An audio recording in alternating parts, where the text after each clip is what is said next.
Ahojte, vítajte pri ďalšom videu a teda ďalšom nákupe do môjho verejného portfólia, ktoré vám tu ukazujem úplne otvorene a krok po krok.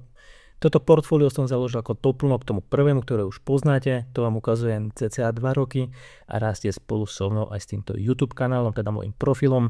Cieľom je ukázať vám reálne obchody, nejaké reálne dôvody a reálny spôsob, ako nad investovaním rozmýšľam ja. Toto portfólio na eToro je verejné a nájdeš ho klasicky v popise tohto videa.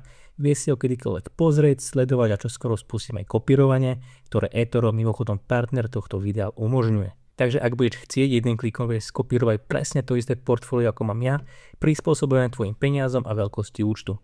A čokoľvek v čase zanalizujem a nakúpim, tak to nakúpiš spolu so mnou. Ak ešte na eTore nie si a chcel by si začať, tak pod videom nájdeš affiliate odkaz, ale ako vždy hovorím, investovanie je rizikové, hodnota investícií môže rásť a samozrejme aj klesať, takže si správ svoj vlastný prieskum predtým, než do niečoho pôjdeš.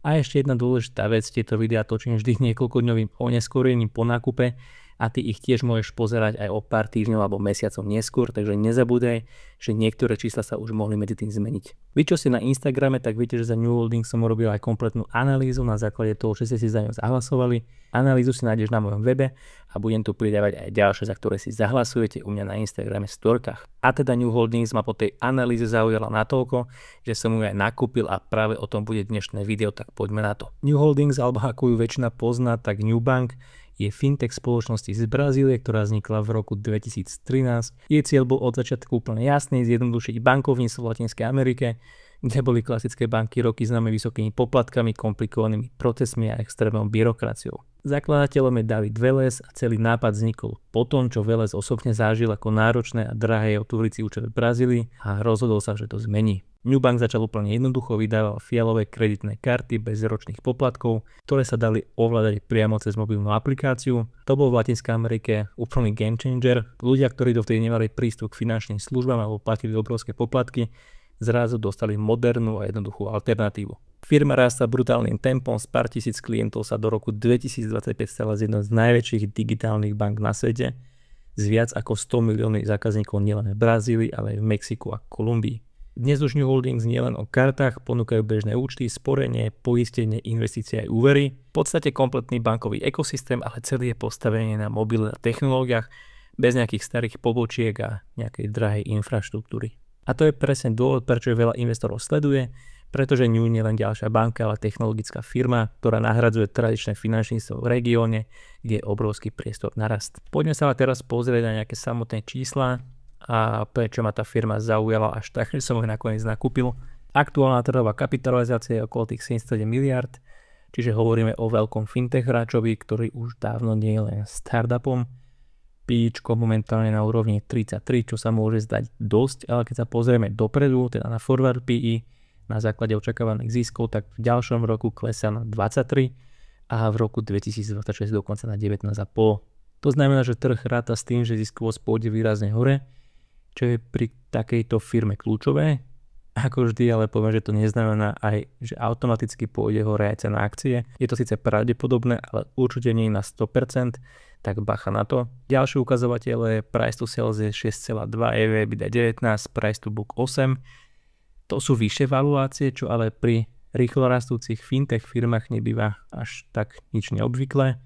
Treba si uvedomiť, že tu platíš za rast a potenciálne nie za nejakú klasickú banku. Čo je ale zaujímavé, tak free cash flow yield, a teda koľko percent hotovosti firma ročne vygeneruje, v pomere k svojej trhovej cene, alebo teda aký cashový výnos dostávaš ako investor, tak by som to povedal, vychádza na 4,74, čo je na rastovku fakt slušné číslo. Po zohľadení SBC, teda odmien pre zamestnancov vo forme akcií, to klesá na 4,42%.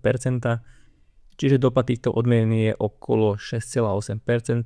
Nie je to zanedbateľné, ale stále je to za mňa fajn výsledok. Ďalej marže tu má New Holdings na fintech úplne brutálne podľa mňa. Čistá marža vyše 18%, operatívna marža dokonca 25,5%. To sú čísla, ktoré veľké americké banky často nemajú. A čo je na tom najlepšie, tržby im medziročne rastie skoro o 29% a zisky o viac ako 30%. Keď sa pozrieme na bilanciu, New má hotovosť 27,5 miliardy a dlh okolo 1,26, čiže čistý cash cez 26 miliard. To je za mňa šialený rozdiel proti klasickým bankám, ktoré sú často zadlžené až po uši.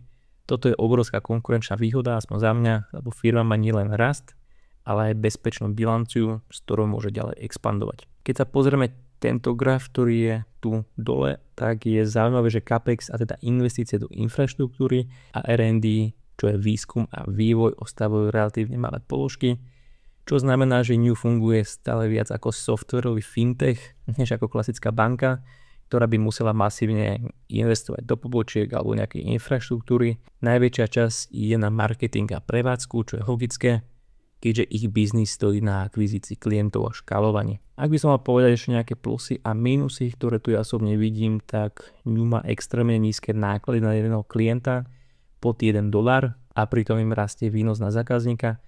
Tu im umožňuje škálovať lacnejšie než klasické banky, ako som už spomínal, a stále držať tie vysoké marže. Ďalší silný bod je cross-selling. Viac než 80% klientov používa viac produktov, čo zvyšuje lojalitu a zostávajú pri New Holdings. Rast skladov je brutálny, vyše 40% na 36 miliard, čo im dáva lacný kapitál na ďalší rast. A samozrejme technologicky sú ďaleko pred klasickými bankami s AI a datovými modelmi na úvery. A teda, nech pojmajte minusy, aspoň za mňa, tak sú stále veľmi závislí od kreditného biznisu, čo môže byť riziko, ak sa nejaký ten cyklus otočí. Mimo Brazílie sú v Mexiku a Kolumbii zatiaľ len na začiatku, veľa síce investujú, ale krátko tlačí na tie marže nejakým spôsobom dole, takže mohli by ešte lepšie.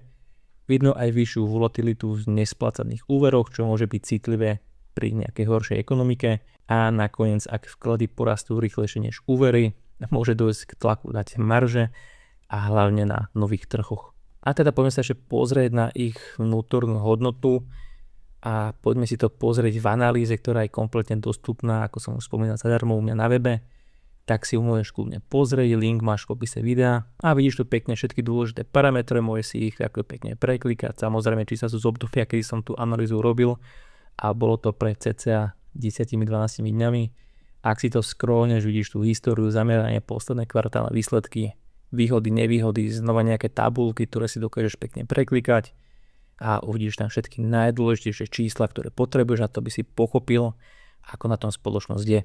Inak, ak by ste chceli byť pri tom a hlasovať si za spoločnosti, tak určite hoďte odber aj na môj Instagram, kde si sem tam v storkách hlasujeme a potom vám vytvorím takúto kompletnú analýzu tej spoločnosti, ktorá vyhrá. A ak by si chcel mať prístup ku všetkým mojim spoločnostiam, ktoré sledujem, nakupujem, tak si ho môžeš pozrieť aj na mojom Hero Hero, kde si nájdeš úplne všetko, plus moju plnú podporu, ak by ťa niečo zaujímalo, prípadne ak by si niečomu nechápal, tak tam určite napíš. No a keď ideme nižšie, uvidíš tu aj základné grafy ako FCF, EPS, históriu, PIčko a úplne na konci vidíš aj mnou vypočtenú vnútornú hodnotu. A teda vidím ju niekde na úrovni tých $18,5. Aktuálna cena v čase, keď som to písal, nakupoval cca tých 15,60 a IRR model mi ukázal, že by mala spoločnosť rásť cca tých 11% ročne po dobu 10 rokov a aplikovaná cieľová cena by mala byť okolo tých $45. Vidíš, že aj tu je preklik na Hero a tiež neaktuálne číslo a v dobe točenia tohto videa je tam 151 ľudí, za čo im naozaj ďakujem.